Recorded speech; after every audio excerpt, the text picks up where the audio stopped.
Bismillahirrahmanirrahim. Assalamualaikum warahmatullahi wabarakatuh.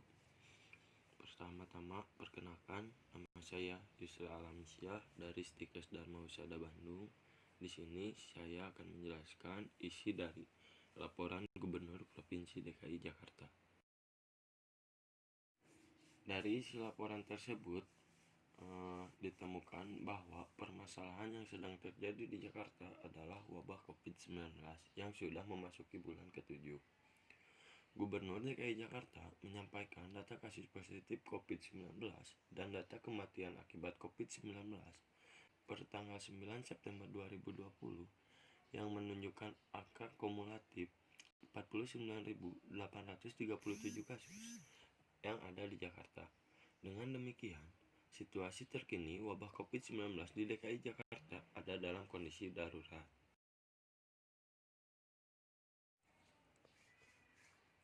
Informasi epidemiologi yang didapat pada isi laporan DKI Jakarta ada dua parameter yang harus diwaspadai.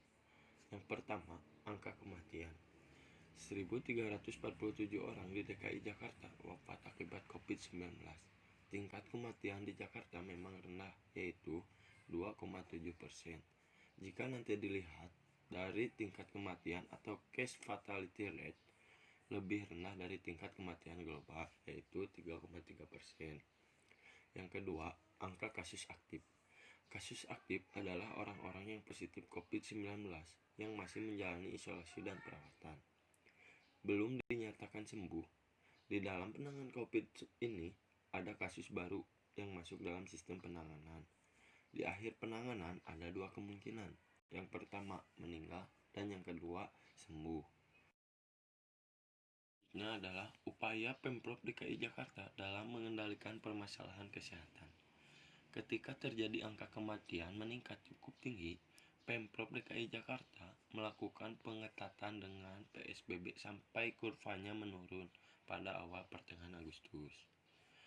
Pada akhir Agustus, terjadi peningkatan kembali. Persentase memang rendah, tetapi dilihat dari nominal angka kematian meningkat setiap hari.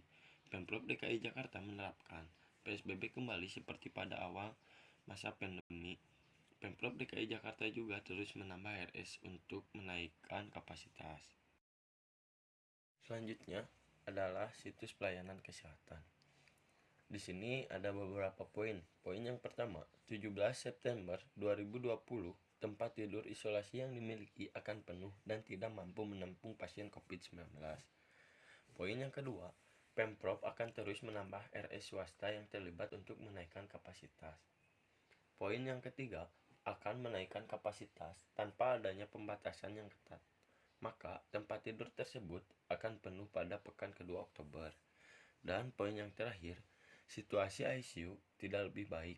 Kapasitas ICU ada 528 tempat tidur.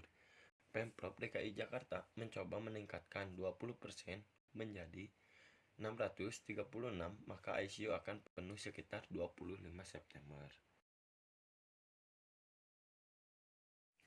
Nah, ini ada prediksi Pemprov DKI Jakarta mengenai COVID-19 ini. Di sini juga ada beberapa poin. Poin yang pertama, Senin 14 September, Provinsi DKI Jakarta kembali menerapkan PSBB seperti pada awal masa pandemi.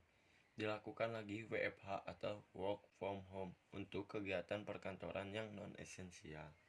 Bukan kegiatan usahanya yang berhenti, tapi kerja di kantornya yang ditiadakan. Kegiatan usaha terus berjalan, kegiatan kantor terus berjalan, tetapi perkantoran yang tidak diizinkan untuk beroperasi. Selama PSBB total, Pemprov DKI Jakarta hanya mengizinkan 2 sektor kegiatan yang beroperasi. Poin yang kedua, untuk kapasitas treatment, fasilitas isolasi RS, fasilitas ICU saat ini terus ditingkatkan. Untuk melapisi, Pemprov DKI Jakarta baru saja merekrut 1.174 tenaga kesehatan profesional. Dan poin yang terakhir, pemerintah berkewajiban memberikan dukungan dan bantuan sosial kepada masyarakat seperti sembako dan lain-lain. Jadi, kesimpulannya, sampai saat ini wabah COVID-19 memasuki bulan ke-7. Pemprov DKI Jakarta masih menerapkan PSBB dan terus meningkatkan fasilitas pelayanan kesehatan dengan cara menambah ruang isolasi dan tenaga medis profesional. Dan Pemprov DKI Jakarta kembali menerapkan WFH sampai batas waktu yang belum ditentukan. Sekian dari saya, mohon maaf bila masih banyak kesalahan. Assalamualaikum warahmatullahi wabarakatuh.